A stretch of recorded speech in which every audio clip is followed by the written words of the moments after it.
The broadcast began with silence, so absolute it seemed to drain the air from every world that received it. Across star systems, from the glowing marketplaces of Thaler to the quiet orbital farms circling Jupiter, every screen flickered to the same image. The imperial seal of the galactic throne, a crest of metallic wings spread wide over a spiral galaxy. Then came the voice, oily, self-assured, dripping with contempt. The Emperor spoke not in one tongue, but in all, his words threaded through translation matrices, so every species heard him, as if he spoke their mother language. "My subjects of the stars," he drawled, "witness the justice of empire. Witness what becomes of those who defy our order."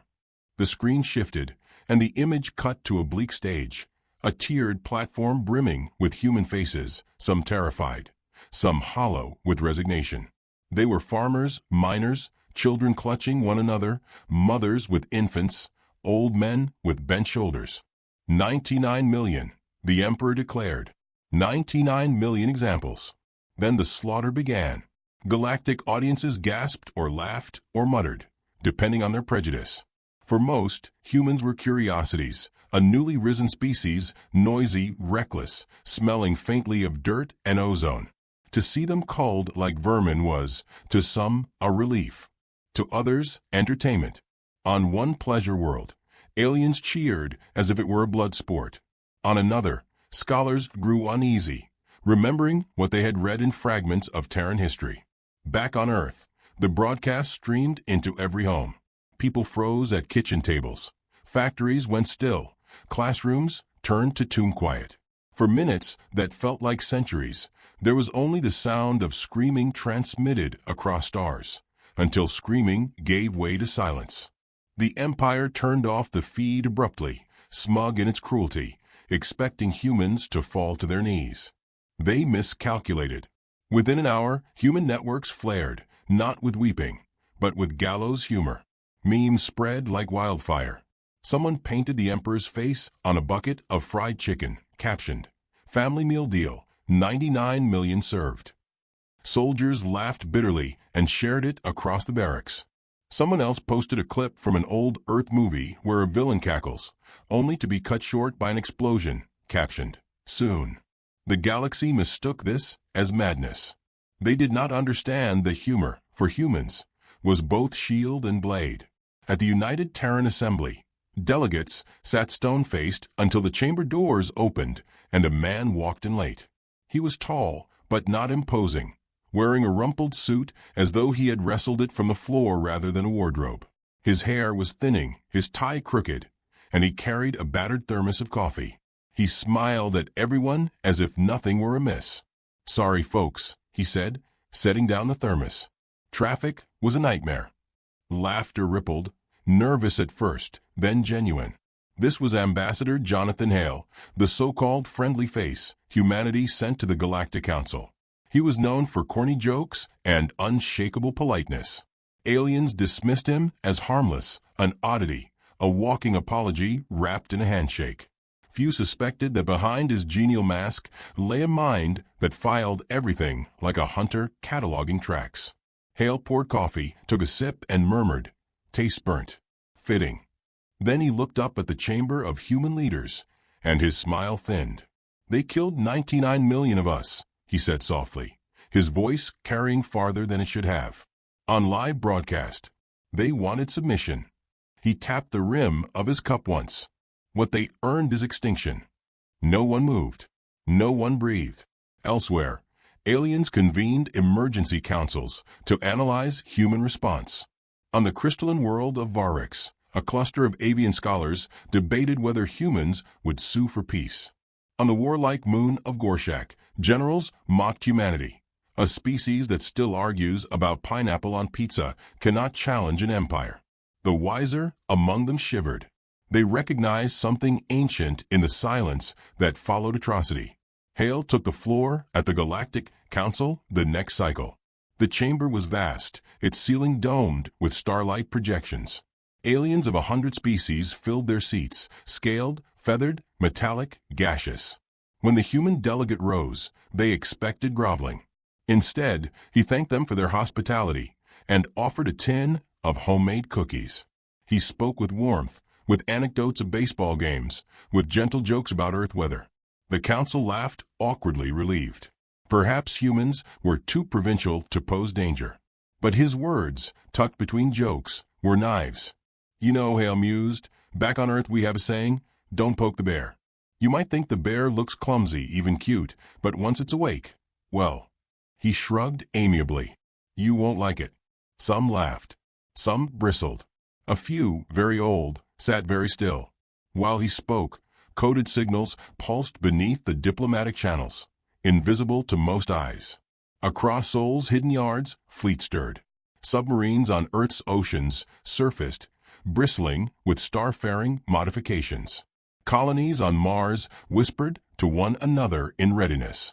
It was called Operation Alien Extinction, and every soldier, scientist, and farmer knew the code.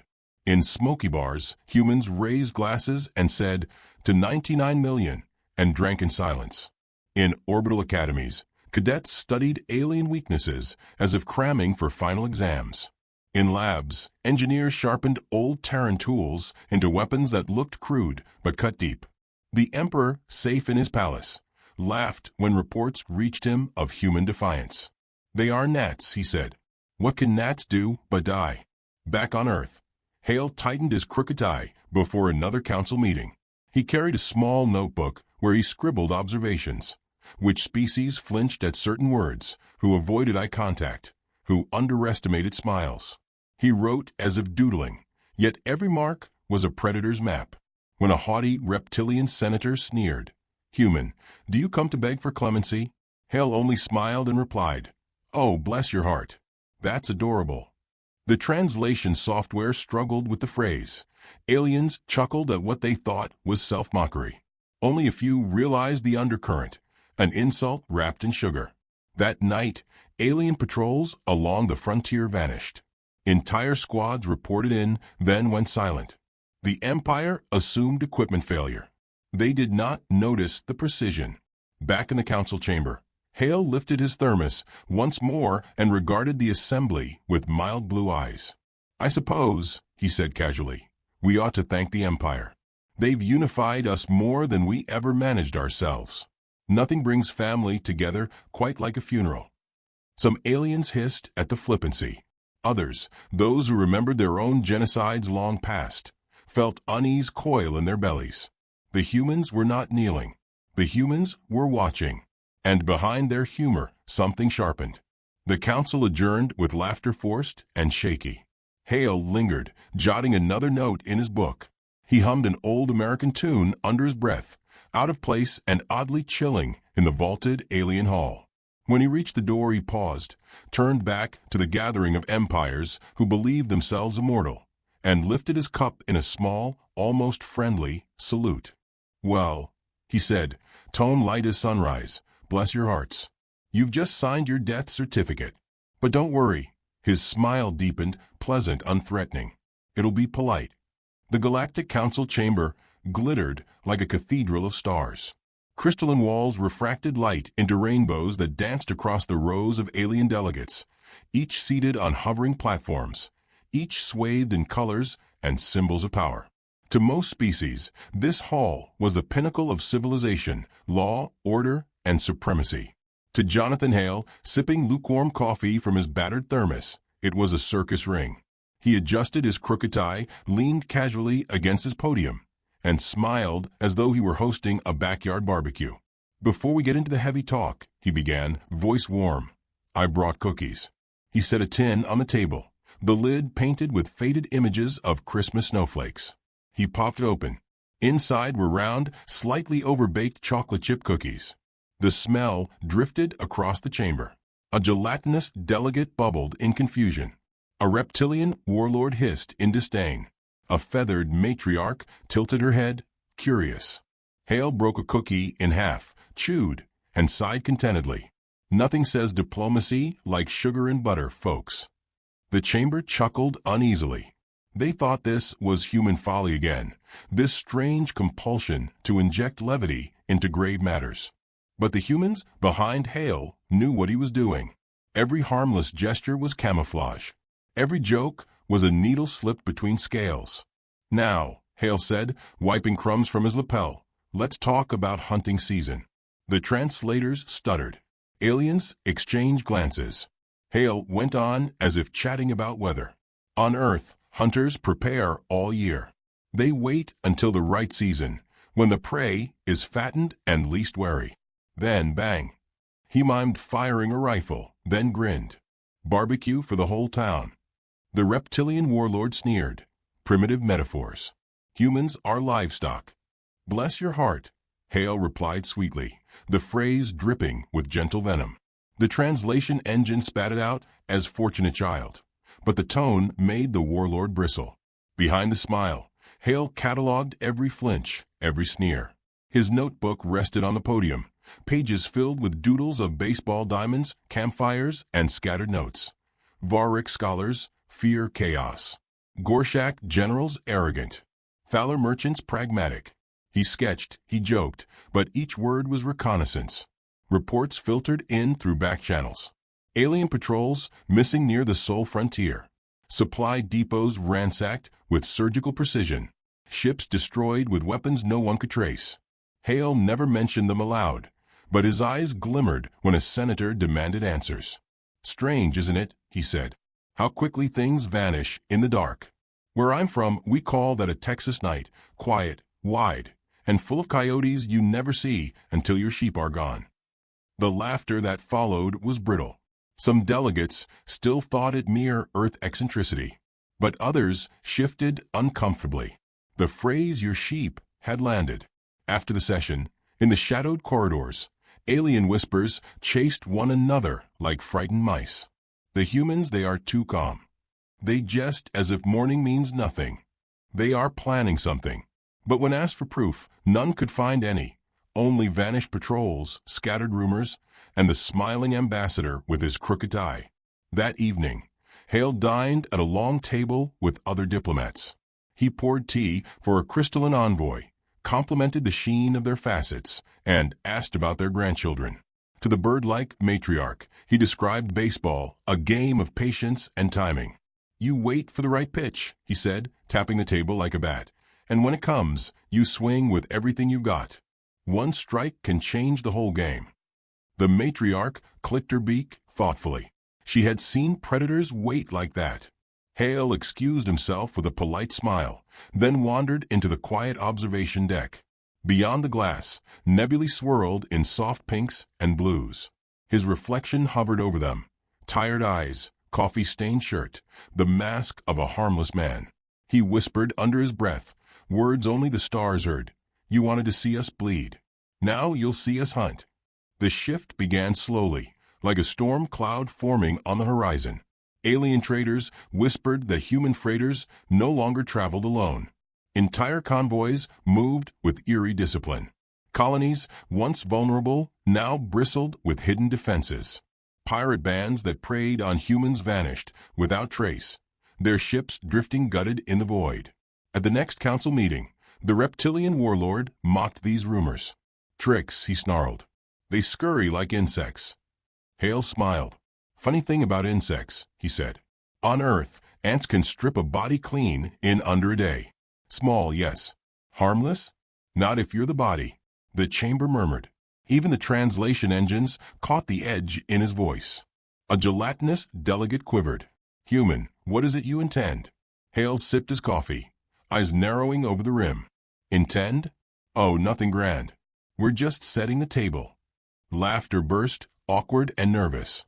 But beneath it, a chill spread. Alien intelligence bureaus scrambled for data. They intercepted strange transmissions. Earth music blasted across space, gritty guitar riffs, drums pounding like war. Some fleets reported hearing it before attacks. Others claimed to see Terran ships decorated with strange slogans. "Don't tread on me. Remember 99 million. Fortunate son." One intercepted video showed human Marines singing in unison before battle, laughter in their eyes. The Empire's analysts called it hysteria. A few, wiser, called it ritual. Hale walked among his peers as if nothing had changed. He offered recipes for chili, debated the merits of sweet versus unsweet tea, and told stories of camping trips where coyotes circled fires. Every story ended the same way. The humans awake, the coyotes gone. The alien emperor grew impatient. He summoned Hale to a private audience, smug in his triumph. Hale entered the throne room with the same rumpled suit, the same crooked tie, carrying the same old thermos. He bowed politely, even lowly, as though to a teacher. "You have witnessed our power," the emperor said. "Submit, and humanity may yet serve." Hale unscrewed the thermos lid, steam curling upward. He took a slow sip, then exhaled. "Sir," he said with quiet courtesy, "on Earth we have a saying, if you're going to shoot at the king, you'd best not miss."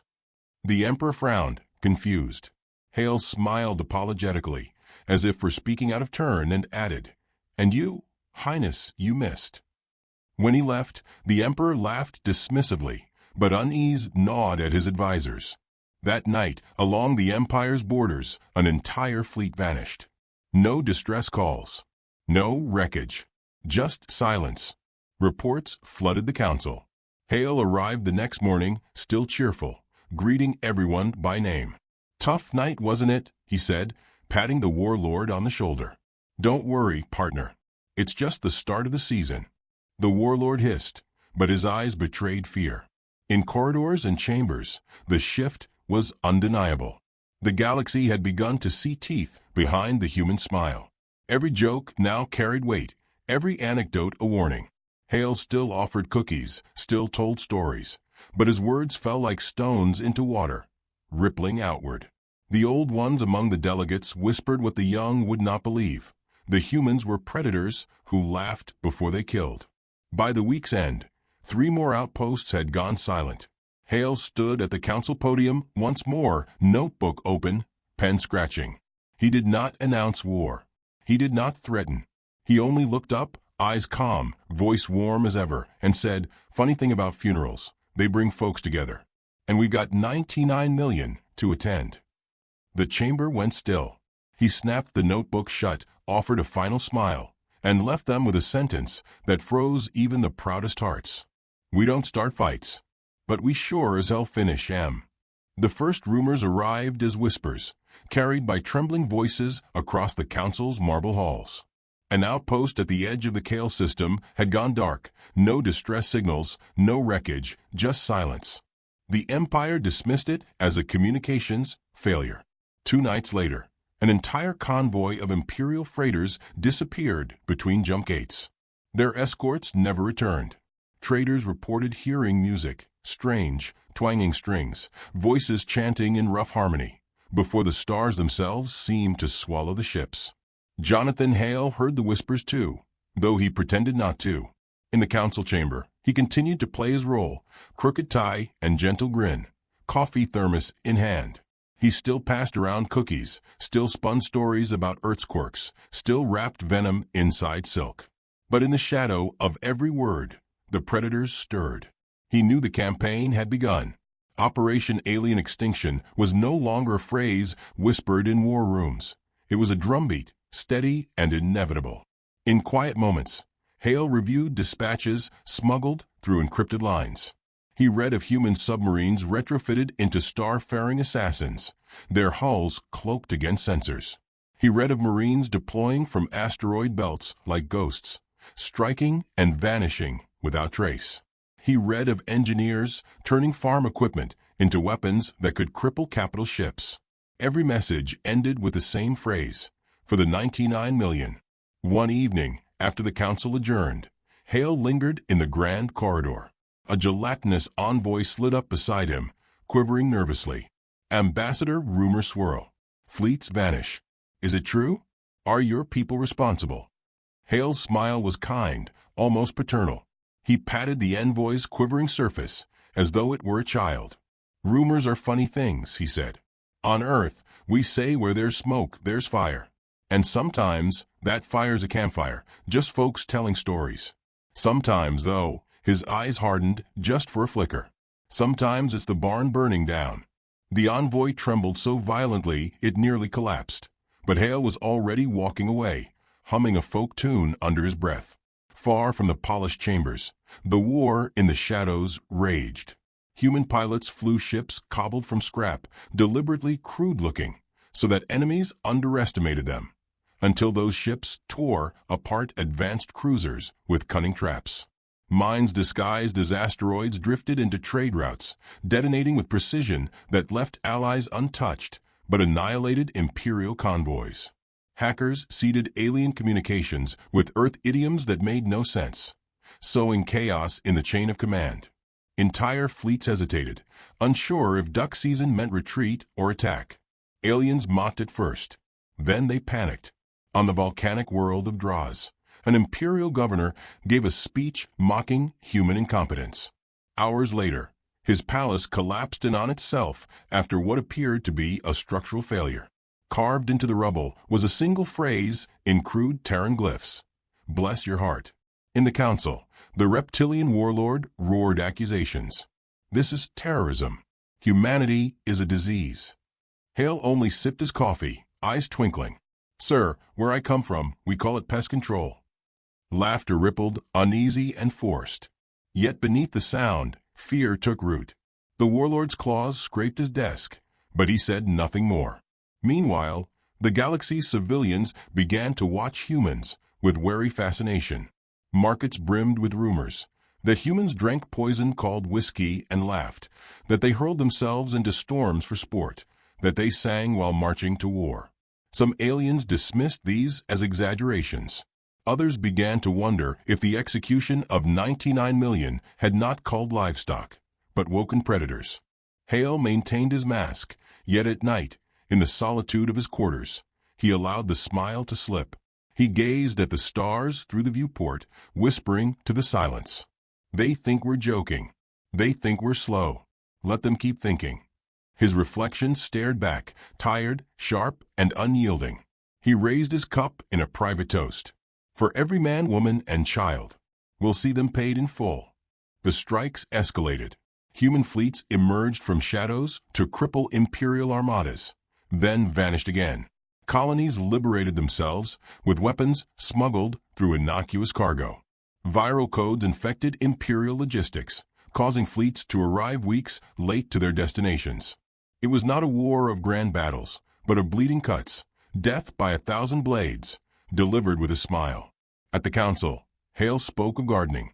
You plant seeds, he said cheerfully, and you wait. It looks like nothing's happening.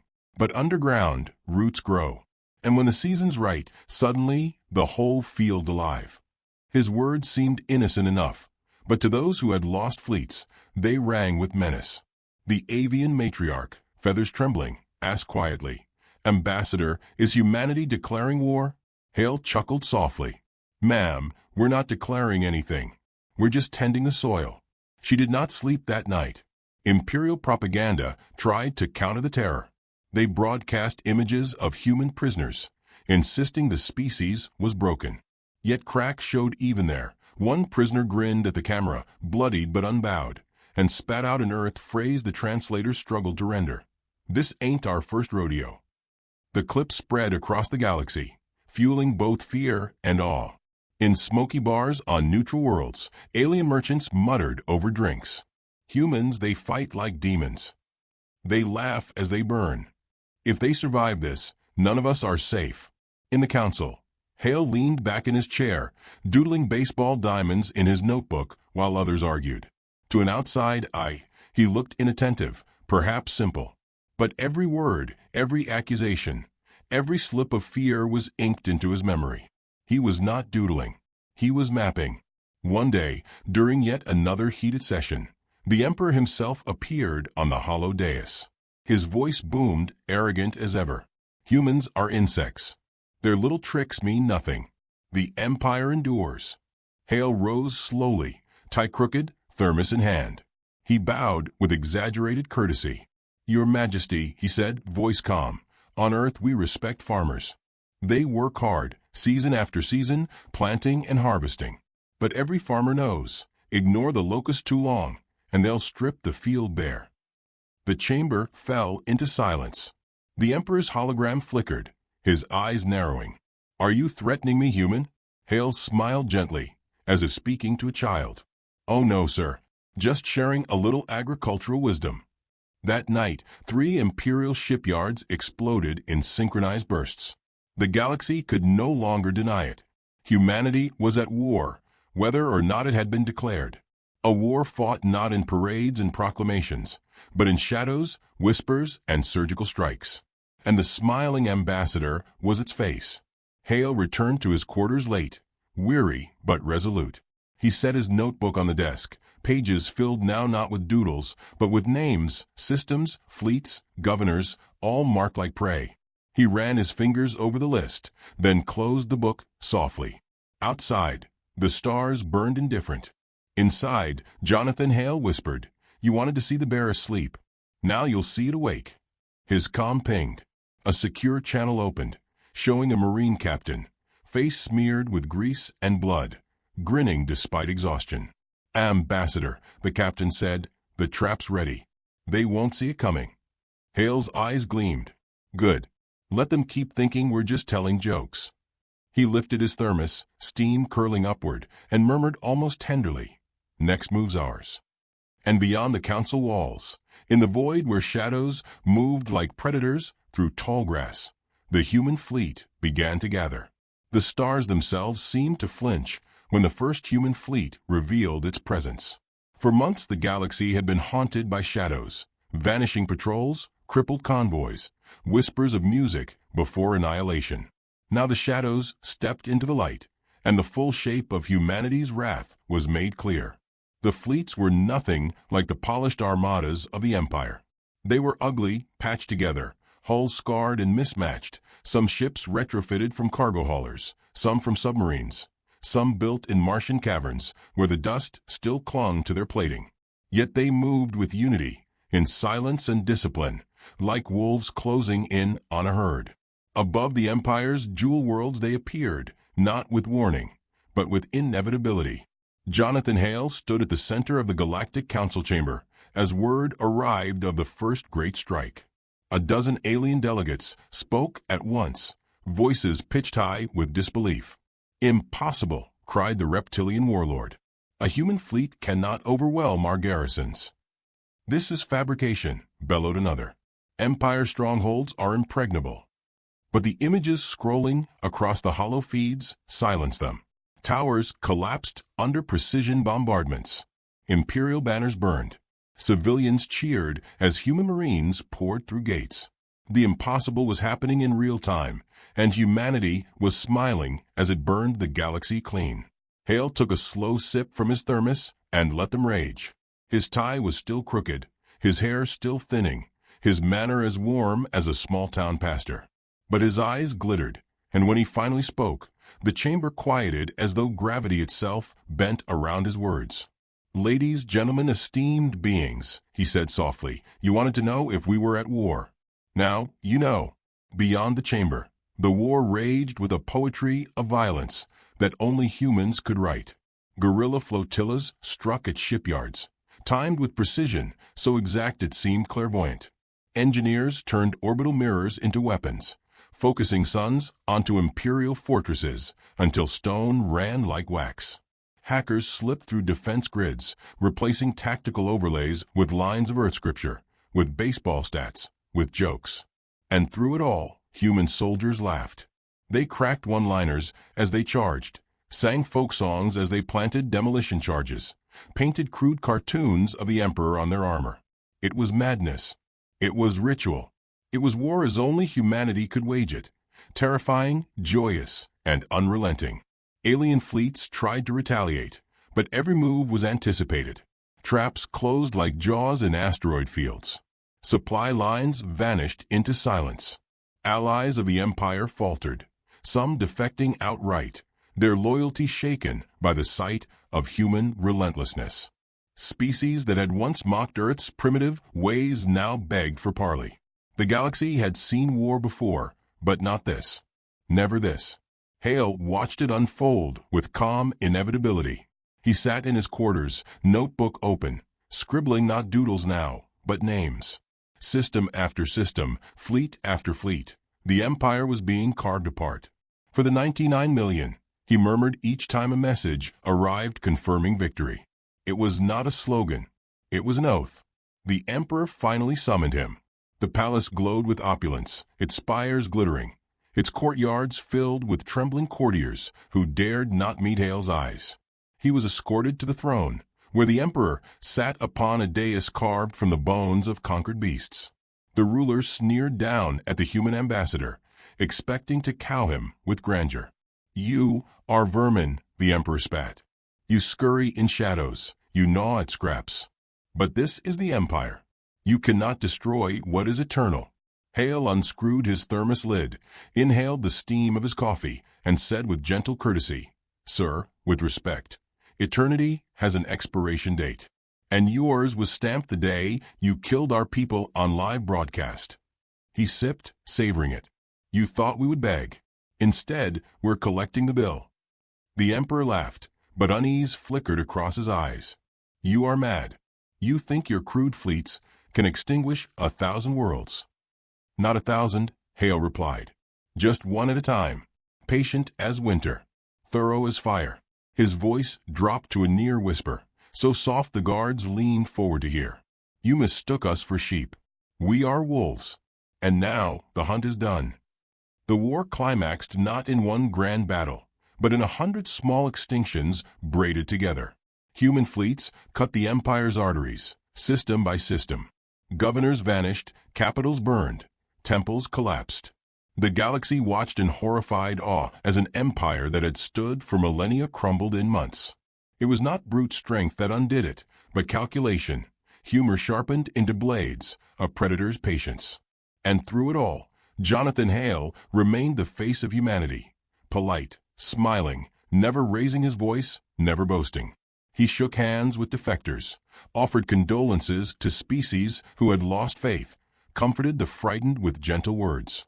But every kindness carried the echo of iron. Every smile was framed by teeth.